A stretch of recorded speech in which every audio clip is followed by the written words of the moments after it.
All right. Hello, everyone. Welcome to the Kubernetes community meeting for June 15th, assuming you're in this time zone and it's June 15th for you. I'm Justin. I'm helping run the meeting today, and we got a few things on the list. We got a demo for local storage. We got some release updates, SIG updates from SIG CLI, SIG PM, and a few announcements as well. And Jace, thank you very much for taking notes. That is the most helpful thing in the world. And Michelle, I think you said you're here for the local storage demo. Yep, I'm here. All right. I have no authority to let you share your screen, but I'm sure Sarah or George can help. We should be good to go. Are you able to share your? Yep, there we go. Fantastic. Thanks, Michelle. Right. Cool. Okay. So, let's see. All right. So I am Michelle. I'm part of the storage SIG, and I'm going to demo a feature that we've been working on for this release for local persistent storage. Let me close this. Okay. So to give some brief background on what this feature is all about, the main use cases that we are targeting are mostly related around data gravity, where you want to co-locate the data, the storage, and the application together to get better performance. Some use cases where this is useful are things like distributed data stores and file systems, such as Cassandra and Cluster, and also for large caching use cases where the cache you are using is so large that it can't fit into memory, and you have to, put it into some vast disk, local disk. Now, using local storage itself is subject to the node and storage availability. So for that reason, local storage is not suitable for all use cases, and we are mostly targeting these specific use cases here. Another main reason why people want to use local storage is to reduce costs. So especially in bare metal environments where local disks are abundant, being able to increase that disk utilization will improve the overall cost of your data center. And then also by utilizing local storage, you can reduce operator cost for managing complex distributed storage systems and the supporting infrastructure that it requires in order to get the same performance. And then even, so that's a great benefit for the bare metal environments. Even then, there are some benefits in the cloud environments as well.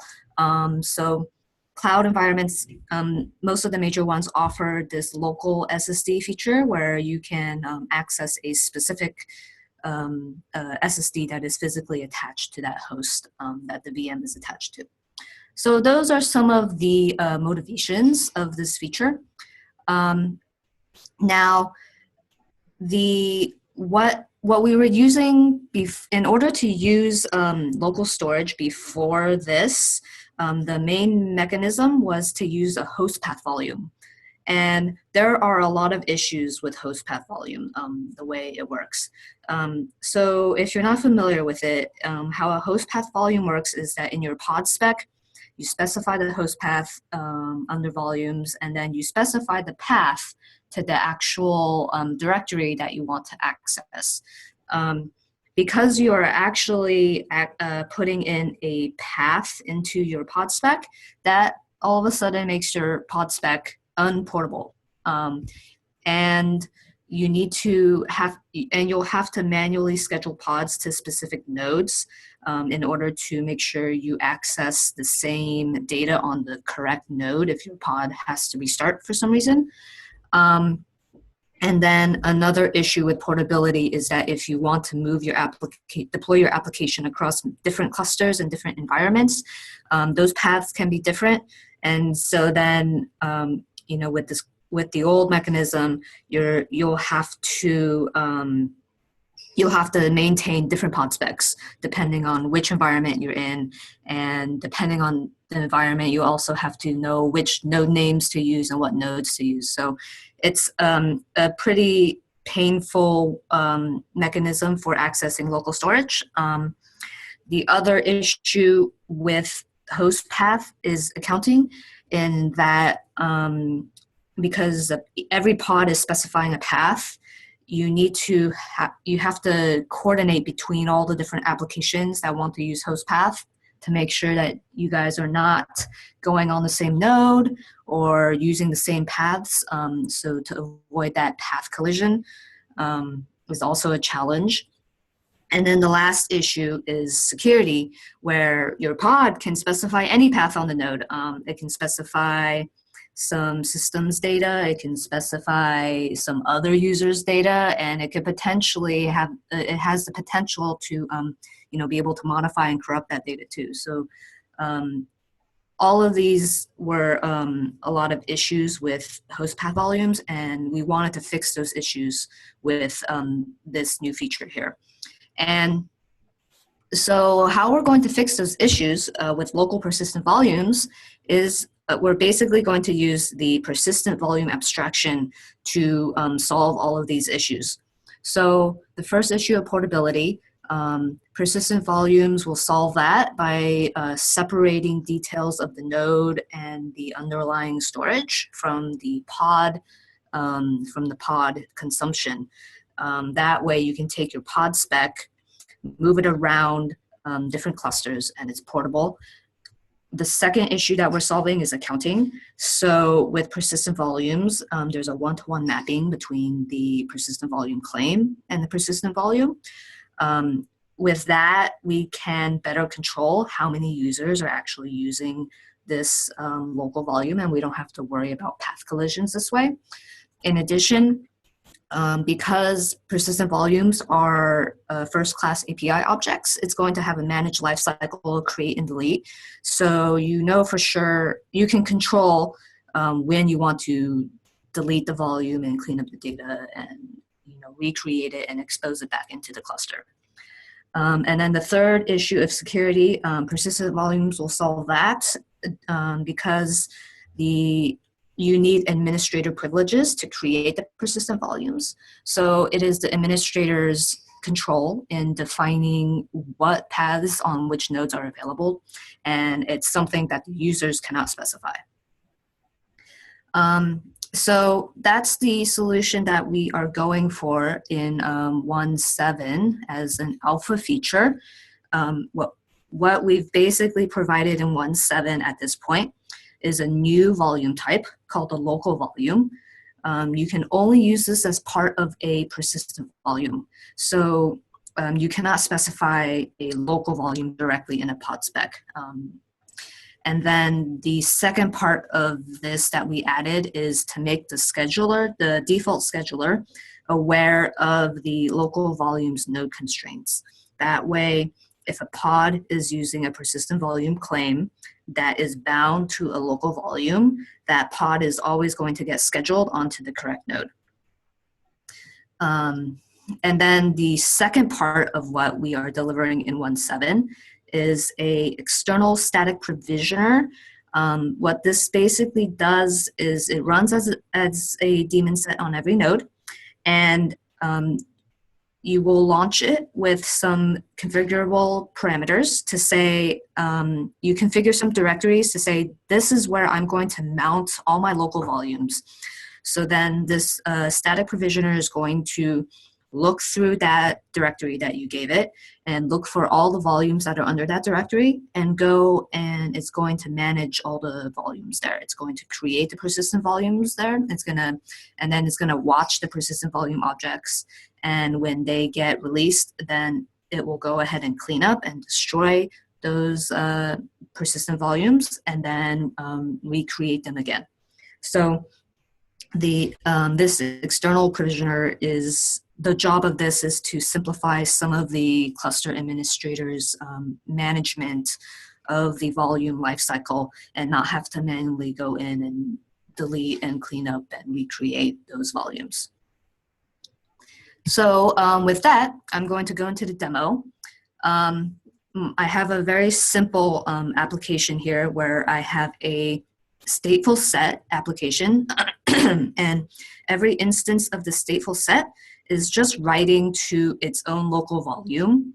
It's just writing the timestamp and then a sort of like a counter of how many times that application has restarted.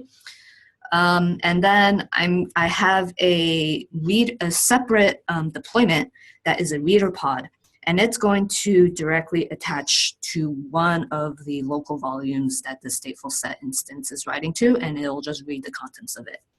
And the main thing to demonstrate here is that these pods, even if you kill the pods and they restart, they will always get scheduled to the correct node where the volume is on. So let me switch over to the demo. Okay. Can you guys see this? Is this font big enough? Yep. All right. So, okay. If we look here, if you look at my pods, you'll see I have my provisioner daemon set running. It's running on every node. There's one issue. It's for some reason it got scheduled to the master for some reason. But anyway, it's running on each of the nodes here, and it has discovered there's one local disk on every node. So we can see those disks here. It discovered 3 of them. You will see that it has a storage class of local storage. And we can take a look at one of these disks in more detail. So let's look at the YAML. Let's do this. Okay. So if we look at the YAML of this persistent volume, there's a few things to note. First thing is that it was created by this local volume provisioner that is running on this specific node. And then it has this new node affinity annotation for volumes. So this is basically the same, it's the same node affinity struct that the normal node affinity feature is using. We're just using the same type here and applying it to volumes instead. So it's basically a node selector, and here we've selected that this persistent volume is bound to this specific node. There's that, and then you can see here under the spec, we specified the new local volume type. We specify this path, it's mount this SSD 0, and we specify that it's part of some storage class. Okay, so that's one of them. Now, let's look at my stateful set. Actually, let's start this watch. I'm going to watch the persistent volume claims and also watch the persistent volumes. Okay. Now let's look at my stateful set example. So my stateful set has 3 replicas. It's just a bash script here that is echoing to a file every 10 seconds with the timestamp and a counter. Now here we go down to the volume. Here in the volume claim template, all we specify is the storage class name to be local storage. We don't need to specify anything about what nodes to run on or what paths on those nodes to use. Everything is encapsulated in the persistent volume.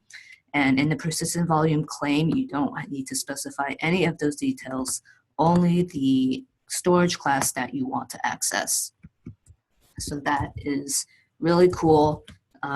This is completely portable. You can take this and move it to any cluster. As long as they have something called storage class local storage, it will work. So let's launch this stateful set. So here we see the stateful set is starting the instances one by one in order. and it's creating a persistent volume claim for each of those. And we'll see it gets created, and then it immediately gets bound to one of the available local volumes. So if we just look at the summary here, we see the 3 persistent volumes for each of the replicas, and it got bound to one of the specific volumes. And if we look at the pods itself, oops, let's do this. And here are the stateful set pods, and they each got scheduled. They should all be scheduled to the node that the local volume is on. So let's verify that. So we see this, let's just verify this one. We see local test 0 got scheduled to LKK2, and it is bound to this persistent volume. So let's see what node that persistent volume is on. Let's see.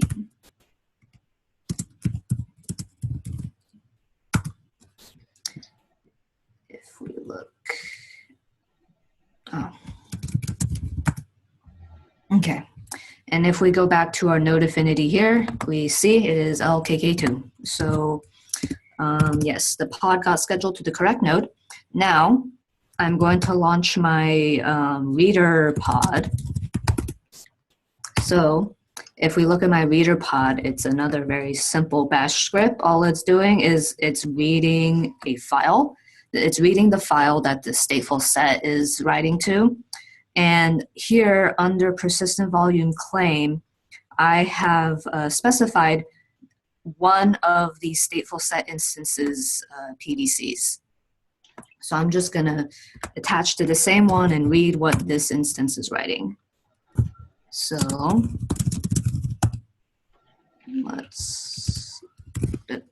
okay. I'm going to create this reader. I'm going to come up here and kill this.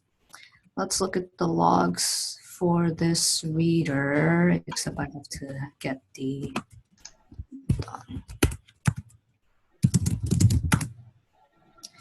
This is my new reader. Okay.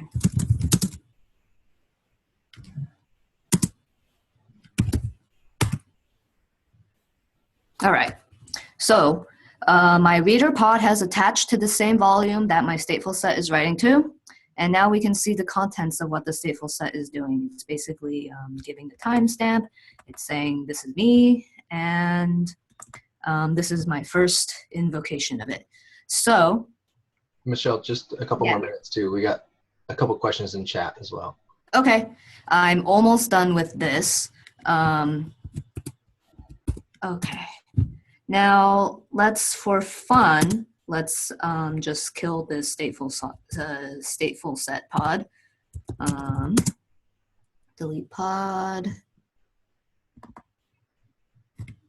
Let's come here. Pod is deleted. Oh, I should have watched on that pod. Okay. Well.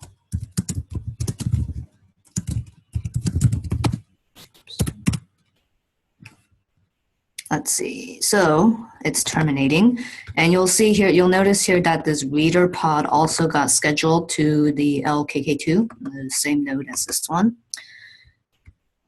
Let's wait for this to terminate. Still terminating.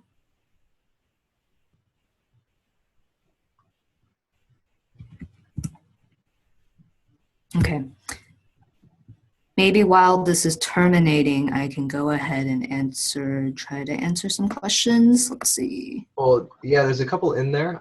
This looks really interesting. I think we can probably answer the chat questions just there, but also where do people get involved, or is there a SIG for this, or some other meeting or design doc that people can follow along? Oh, yeah.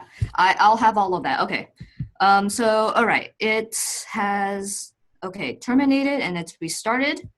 It got restarted on the correct node, and now we see here in the reader, it's the stateful set is now writing, and it's saying this is my second invocation of my stateful set.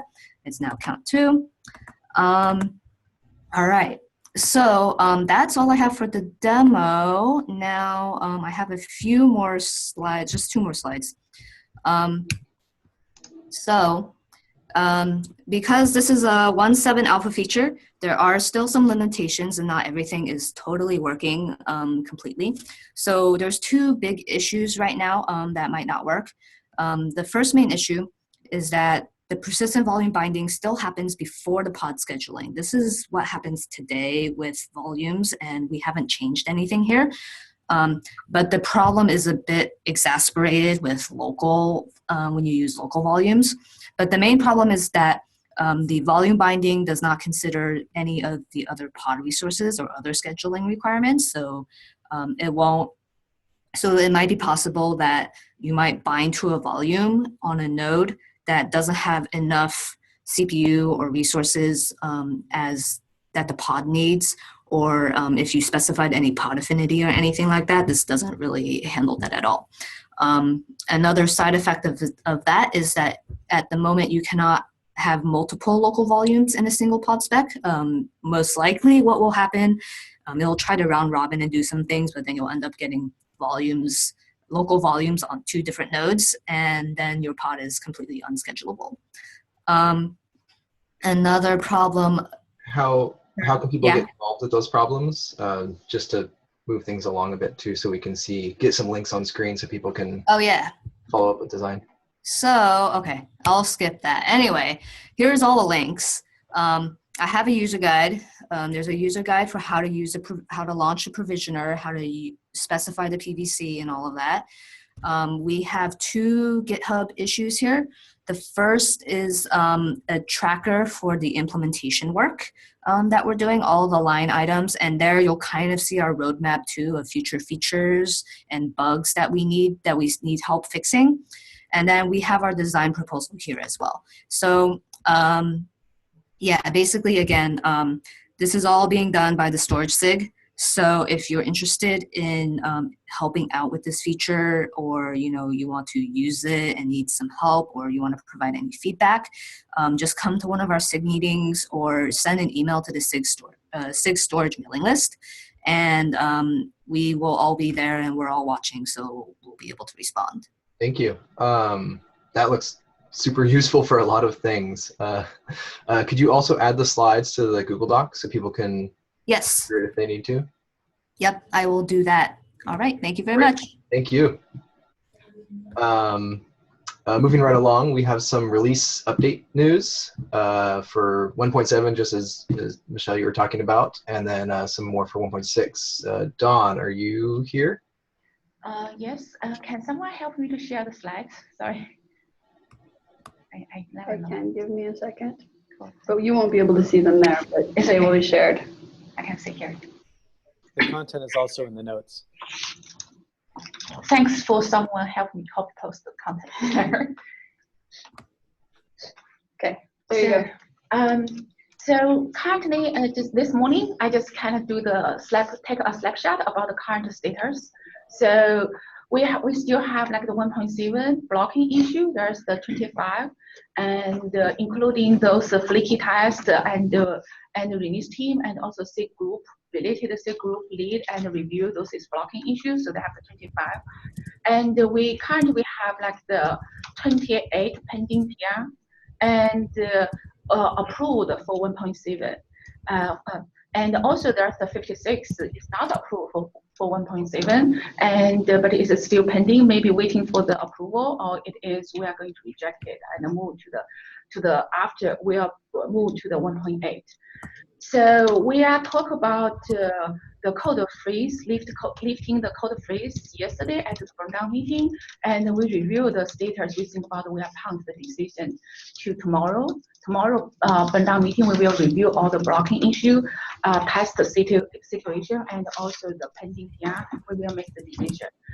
And so we have been suffered by the submit queue and the one test, because the one test keep flaky timeout. at CD3, and we kind of root out the problem. It is because the test configurations yesterday, and so we bumped up the timeout value. And so by design that test in the pool, in the submit queue, and actually it is take longer time because all those configurations we give to that test. So we bump up the timeout value. So far the submit queue looks okay. So we plan to cut beta 2 yesterday, and due to some of the really serious problem, and so we working on solve those problems. The most problem is there's the really constant name failure on the slow test, and we resolve those problems, and also all the GKE tests being failing. So we also reward that funding PR, and everything looks fine. And there's a couple fix on the serial test. So all those kind of things fix and fast forward into the 1.7 branch. So at this moment we are in the process of cutting beta 2 release. So here's, we also reviewed the upgrade test status, and from the Kubernetes school, from the 1.6 to 1.7, there's everything is green, nothing is cleaning. And so from 1.6 to 1.7 cluster upgrade test, so Jeff found a bunch of the issues, and the couple is resolved, and there's one, still have the one thing auto scaling. And I just reviewed that one and approve that for milestone, and try to figure out which C group should be fixed that problem. So then 1.5 to 1.7 upgrade test, still the status is unknown. And the reason is because the failure in the test infrastructure, and the Inti product team is working on that one to solve those problems. So last one I want to mention, it is documentation. So we raised the documentation priority at this stage for the release. So yesterday it is suppose is the planned deadline for all the PR open, even now to finish for documentation PR. If you require the documentation and you have the feature for 1.7, you should open the PR even the content is not finished completely. So if you are not done that, please just quickly send because Andrew is out. So you get lucky because he's out of office. So the next deadline is the June 21st. So all those documentation PR should be done and ready for the review. So this is kind of the current P0 issues for the overall release. That's all. That's that. Oh, another thing I want to mention, another thing I want to mention, because we have so many different repository. Like for example, we have the kubeadmin repository, and we have the ingress repo, and it's hard for us to track all those repo. So for still current release is bundle release. If you need to help us to speed up the whole review process, if you have some feature in the separate repo, and please file a tracking issue in the main repo and CC to the release team. Thanks. All right. I had one quick question related to release 1.7. Specifically, there are about 30 issues that don't have an approved for milestone label in the 1.7 milestone. I think we talked about a week or two ago how that was required for the issues to stay in the milestone. When are we planning on kicking those out? So Maru and I is actually constantly kicking some things out. So there's something maybe we missed, is not kicked out, and also something it is related to the C group lead. We talked to them, so they said, oh, they are on the fence to move that to approve for milestone, or it's not approved milestone. So that's those kind of things. It is we're aware of those kind of things, and it's just some decision is not finalized yet. From a PMSig perspective, we have some release-related updates too, so maybe in the next, if that's appropriate. That's a question for Justin when he wants to put you on the agenda. Justin's hosting. Okay. Aaron, did you get enough of an answer? Did Aaron get frozen? He's frozen. Must be cold. We'll come back to Aaron. Anthony has some 1.6 updates. Justin, Aparna said that she had some 1.7 feature updates. How much, Aparna? Because we're actually running like close on time. 5 minutes? Is that too much? 2 minutes? Sure. Justin, are you good with the 1.7 feature update at this point too? I think so. Okay, I'm sharing my screen. Is that okay? I can Yep. proceed. So this is the feature tracking spreadsheet that EOR and the PMSIG maintains. We use this to make sure that everything that needs to be documented for the release is documented. And there are release notes written off of this, as well as the blog post that goes out. So as you can see, there are currently 19 alpha features, 7 beta features, and 4 stable features. So typically, we will be highlighting the stable and beta features more extensively, and then some select alpha features. So I just wanted to note, I think it's important for in this meeting to highlight what's coming up in 1.7, because sometimes what happens is the various SIGs don't notice that there are dependencies, and some of these features can come through and a different SIG could be impacted. So please note some of the things that are happening. For example, obviously we had the demos from the storage SIG by Michelle. There are a few storage features that are becoming stable. I don't expect that there are any dependencies there. Network policy is becoming stable. But some of the beta features that are coming along, like API aggregation is new and it's going direct to beta. Stateful set upgrades and daemon set upgrades are new and they're going to beta. The node access is a SIG auth feature. Auth features sometimes cause trouble for other SIGs. For example, cluster lifecycle. So I just wanted to highlight, limiting node access is going to be a beta feature coming out of SIG auth. And then the other alpha feature that we're likely to highlight is the encrypting secrets in etcd. So those are the ones I just wanted to point out. There are many, many more exciting alpha features as well, but again, they're alpha features, so they'll be emphasized, but less so. That was the primary update related to the release. There are a couple more topics that we wanted to cover from PMSIG, but we can come back. Brandon has a question of going directly to beta.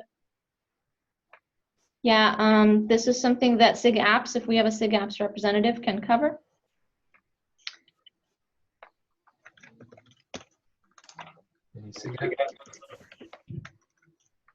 Stateful sets, and is your question regarding stateful sets and daemon sets or API aggregation? API aggregation. Like, seems pretty weird to do something directly to beta. Yeah, you can click in from here to the feature issue and make a comment. Okay. Okay. Can you comment on the process by which that was decided? It's the SIG that decides this. So the SIG, this would be SIG API machinery. I mean, I thought we had policy around this sort of thing. How is it that a SIG gets to jump the policy? So as I understood it, the policy wasn't that everything had to be alpha, beta, and stable, because that meant that every feature would take 9 months. I'm not saying that I'm the authority here. I'm just saying that as I just sort of was told a while back, that if there was belief in the SIG, and maybe even wider than the SIG through the API review process, that you were okay to start with beta, that might be allowed. I know from small features in the past that's happened. I don't know how this one happened in particular. I don't know anything about it. Just knowing the policy as is explained to me. So again, from a PMSIG perspective, our goal is to provide visibility. Please do look at this spreadsheet. Please go into the features and make comments if you feel that something is not happening per process. Yeah, those are all much longer discussions than we have time for today, but good things to have documented in the pull requests. And Jason just added a retro tag, so we talk about it at the end of this as well. But I think, yeah, just very, very important to visit the spreadsheet and the features repo at this stage in the process, if not earlier. And I would say a broader SIG PM update that's not 1.7, we should see if there's space in the agenda later. Yes, we have a couple more items that are broader resulting from the leadership offsite that we wanted to touch more in the context of releases going forward, but those are not urgent. Yep, and putting things on the agenda ahead of time helps us be able to manage the time and for these as well. So I will now say, Justin, your show. Sorry, I keep kibitzing. Yeah. Yeah, let's move along with the agenda that already is there. I know there are a couple other comments of other announcements, but I think we might have to push those off for next week. And moving right to SIG updates, or actually, well, Anthony had the 1.6. I didn't even got into 1.6. Yeah, just yesterday. I'll be quick there. The good news is 1.6.5 went out yesterday, but the bad news is there's a known issue that could hit you while upgrading to either 1.6.4 or 1.6.5 if you're using certain Google Cloud Load Balancer features. So I'm still gathering. I just found out about it this morning, so I'm still gathering information on how to exactly communicate this, but I will be sending out a broader notice of what you should look out for. We also have the fix. I think it's going to emerge into head today. Yeah. So thanks for jumping on this so quickly. Yes. All right, and now on to SIG updates. Unless there is a 1.5, but I don't think there's anything there. Yeah. I haven't heard from Martian, no. The same thing that Anthony just described with 1.6 also applies to 1.5, I believe 8. And so we'll probably have to cut another 1.5.9 for the same bug. Okay. And SIG updates, starting with SIG CLI. I saw that group here earlier. Oh. Yeah. Hey guys, this is Fabiano from Red Hat, and well, I would like to give you some updates about the SIG CLI. We do have a number of topics to cover, and a number of major topics we are working on, and specifically for things for the 1.7 release. But we are mostly going to cover 4 major topics here, which is kubectl extensions or plugins, open API extensions, a lot of improvements on kubectl apply, and finally the repository split, moving kubectl to repository out of the major Kubernetes repo. So I'm going to cover some of these, and then I'm going to hand over to my SIG mates, Philip and Jeff, to cover the other ones. So specifically about kubectl extensions or plugins, like we're calling it, this is a new alpha feature that is going to partially be released on 1.7. So we are adding some kubectl plugin support in 1.7. So what's the idea here? Basically, kubectl plugins will allow anyone to write subcommands under kubectl. So if you would like something like, I don't know, kubectl, where's my kubeconfig? So you could do that and publish your plugin. Plugins could be written in any language, not necessarily Go. And you could have a plugin that has access to the API and authentication, all of that. So we've been working on plugins for quite some time already, basically the entire 1.7 and even prior to that. And in 1.7, we are going to release some kind of alpha version for plugins. And probably the first major feature that is going to use the plugins framework is a service catalog. So we are working on a number of commands for the service catalog, and all of them are going to be published as kubectl plugins. After 1.7, we already have some pull requests and some work being done for post 1.7.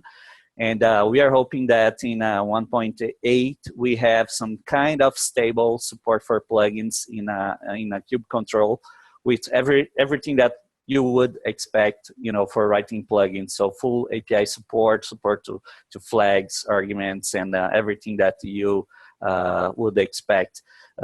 Some documentation is also coming. It's still an alpha feature in 1.7, but we are going to publish at least some doc in the GitHub repo, because there are a lot of details. So where exactly your plugins go on your hard drive, how kube control discover plugins that are installed, how you actually install and publish them. So we are also working on some documentation for plugins. But we are that's one of the features that we are very excited about on 6CLI. And we are really hoping that everyone can start making use of them and doing nice stuff with plugins. So that's it. Philip, would you like to cover the Open API? And just for time's sake, we have probably 5 minutes for the rest of the SIG update. Okay. You got sound there? Philip, Jeff, are you guys there? Yeah, sorry, we were muted. There you go. All right, I'm gonna just go through this really quickly. So briefly, we're migrating to Open API. This is a couple benefits. The caching is going to be a lot better, and from a high level, you can pass arbitrary data from the types to the client through comments and tags on structs and fields. So that allows us to do some interesting stuff. Configuration management, we're just improving apply kind of quarter after quarter, checking through issues. Quickly, things that we fixed. Ordering of list elements is now retained. So if you do an edit on a list, it keeps the ordering. Unions with defaulted fields wasn't handled well before. We have support for this, but we need to go update individual types. We have a proposal for identifying elements in a list with multiple fields, which has caused a bug for, I believe, ports getting merged correctly. Proposal for replacing the tags on structs. So one thing that we do need to be careful with is if we change like a merge key for a field to fix an issue, are we breaking API compatibility because someone sending the old request doesn't work anymore? So that's actually a challenge that we need to figure out how to address. All right, repo split. This is kind of a big issue. Not enough time to go into details here, but roughly there's at least 4 sub areas of this. One is just breaking out dependencies for kube control. We have dependencies on 200 different packages from kube control that are in Kubernetes that we need to break out. That's not like 200 actual references, that's 200 packages, each of which may have dozens of references. So I've listed out in the notes kind of the way we're triaging that and strategies there. Also, there's testing. How do we test the components individually outside the main repo? We rely on the testing pretty heavily now, so we have to change the strategy there. That's going to have general benefits. That's something we need to do anyway, but it becomes necessary when we do a repo split. Issue management, Joe Beta actually pointed this out to me, which was really helpful, that issues in the split repos aren't tracked with the main repo. So during release, we need to be more vigilant and create umbrella issues around those. And then there's just the issue of once we split it out, how do we sync and remain consistency between the main repo and the split repo? How do we make sure vendor deps are at the same version in both repos if they're shared? How do you make sure Kubernetes is up to date? All right, and then one challenge I think we should just call out is just the sustaining engineering, design reviews, PR reviews, this sort of stuff. We're getting like a lot. We do get bug fixes and feature improvements, which is really great. But if you see where our focus is, it does kind of take away from our focus of apply and the extensions areas in the repo split to do design reviews on new commands and do reviews on feature enhancements. And so we're trying to figure out how can we both have enough wood to focus on the main initiatives and still not block the community. Things we've discussed are leveraging the plugins commands and saying no new top-level commands or at least for now, or trading reviews for sustaining engineering PRs. So we have those 200 packages we need to break, and for feature enhancements, asking that we also see a PR that helps us attack those bigger issues. These are just ideas we're kicking around, so if anyone has other ideas about how we can tackle this issue or other SIGs that face the same thing, I'd love to hear. All right, thank you guys. Only question I have is, can I write a kube control plugin that allows you to say the pronunciation of kubectl or kubectl or kubec. Oh, never mind. Yeah. No, that'll make exception for. That can be a top level command. Okay. I'll get that PR in. Yeah, the only thing to have in mind is that any change in pronunciation requires approval from SIG CLI. So okay, keep that in mind. And a deprecation policy. Yeah. SIG PM, Aparna and Ihor, are you guys here? Have a couple minutes or a quick update? Yes, we are. So we had the SIG PM meeting. One of the things that's working well in the SIG PM meeting is that we are having demos of the features that are launching in the upcoming release. And we had SIG storage demo several features in the meeting that we had last week, or earlier this week. And then in the next meeting, we will have SIG auth and SIG apps demo the features that are coming. And I would encourage folks to attend and or watch the video of the SIG PM meeting, because not all features can be demoed in this community meeting. And so the PM SIG meeting is a good way to understand what's coming out in the release. That was one update. The second update is that we do have some questions about the alpha to beta to stable. What's the process and the criteria that should be used for features to move from one stage to the other? And we would like to come up to either study the promotion policy and or recommend updates to it. So Ihor and I think another person from the SIG will be Jais Dumars and Ihor will be working on that topic. And we also welcome others who are interested in that topic. And then the last update that we wanted to give is that coming out of the leadership summit 2 weeks ago, I think it was, there is a proposal to work more on code and repository cleanup and stability. And so we would like to shape the roadmap accordingly. And we'd like to seek a decision on 1.8 and whether that'll be a stability release. So we'd like to actually call for a discussion on that topic in this meeting, in a future version of this meeting. All right, thank you. Go ahead. I have a question. Sorry. So I attended my first SIG PM meeting, and it felt sort of like it was like a part 2 to this meeting. Have we talked about maybe coupling them more? Because I felt that a lot of the demos and stuff were things that if I wouldn't have been at that meeting, I would have missed out. So is it like what's appropriate to be in SIG PM versus the community meeting?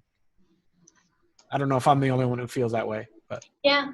Well, our thinking was that there are too many features in the release, and most of them are not ready for demo until towards the end of the release. Therefore, they can't all be packed into this meeting.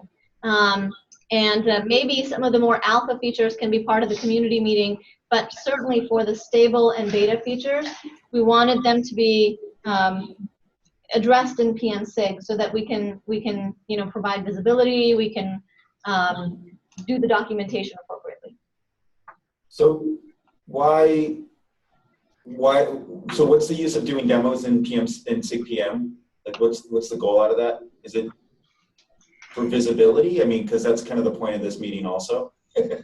Right. It is for visibility and so that we understand what the features are so that we can work on documentation. It was actually so then wouldn't SIG docs be the right place then? It was recommended in the retrospective from the previous release that SIG PM have these demos.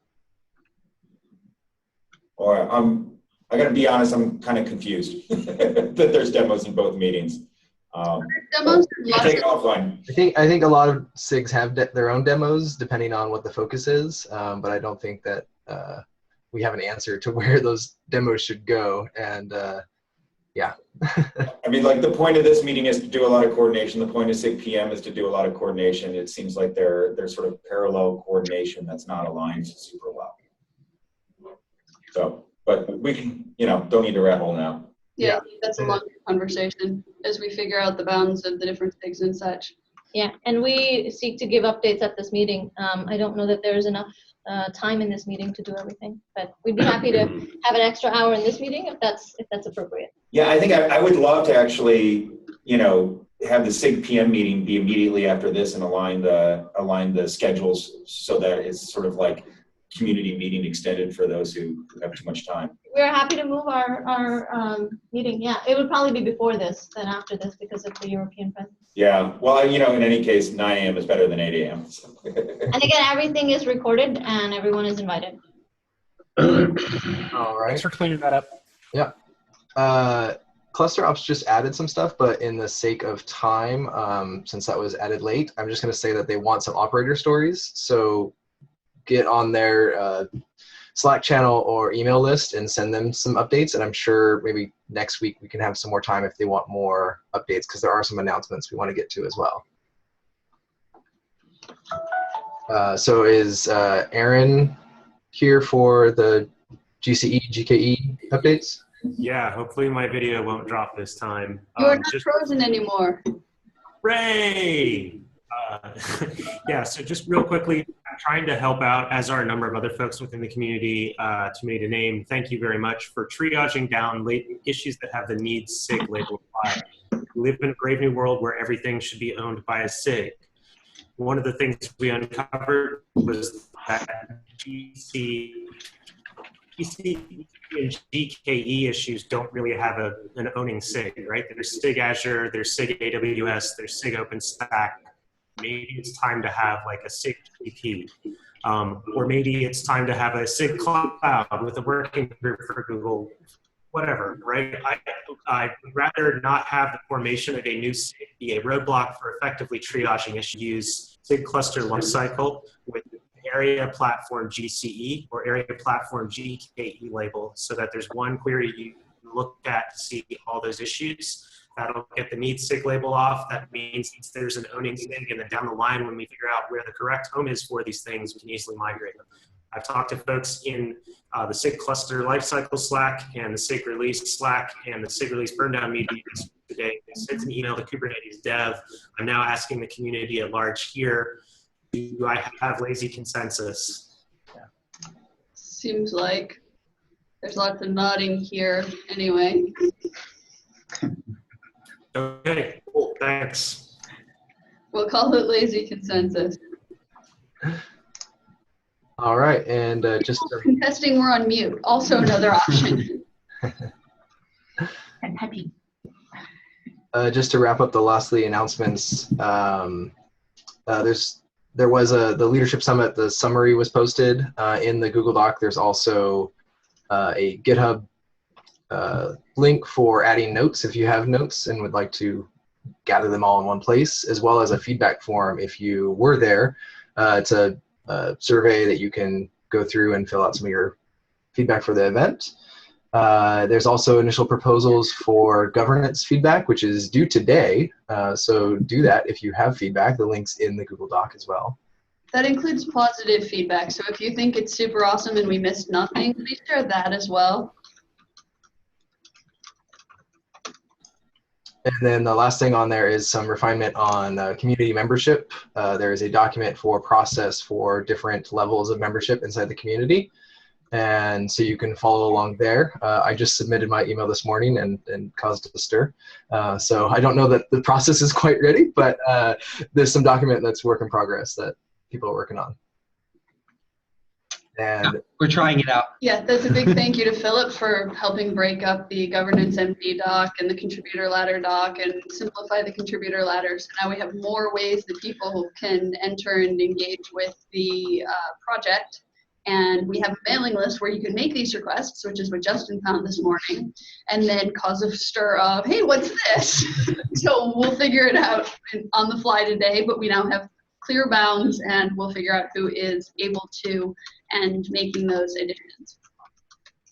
all right. Clarification and documentation is always good. Yep. And I'll jump back for one moment to the Leadership Summit. So the notes to transcribe, each of the breakout sessions was supposed to have a note taker identified and then a person who was tasked with changing those notes from Google Docs to Markdown so they can be final and tracked in the GitHub repository. So for those of you who did volunteer for that, that is super awesome. Please get your docs in because we want to be able to have them as a place with the GitHub directory as the actual record for this. And then for those of you who did take notes but may not have identified who was going to transfer the notes to GitHub, this is going to fall back to you to find a volunteer. So please work on that, or you will start getting nagged by myself and Cameron as the note taker from on site. All right, and I think that is everything we have on the agenda. So if there's nothing else, we can wrap up and again, follow up in the Google Doc and follow along in each SIG on Slack in the mailing list. And everyone have a lovely rest of the week and weekend. See everyone next week. Thanks, Mike. Bye. Bye. Thanks for hosting. Happy Thursday. Happy Thursday.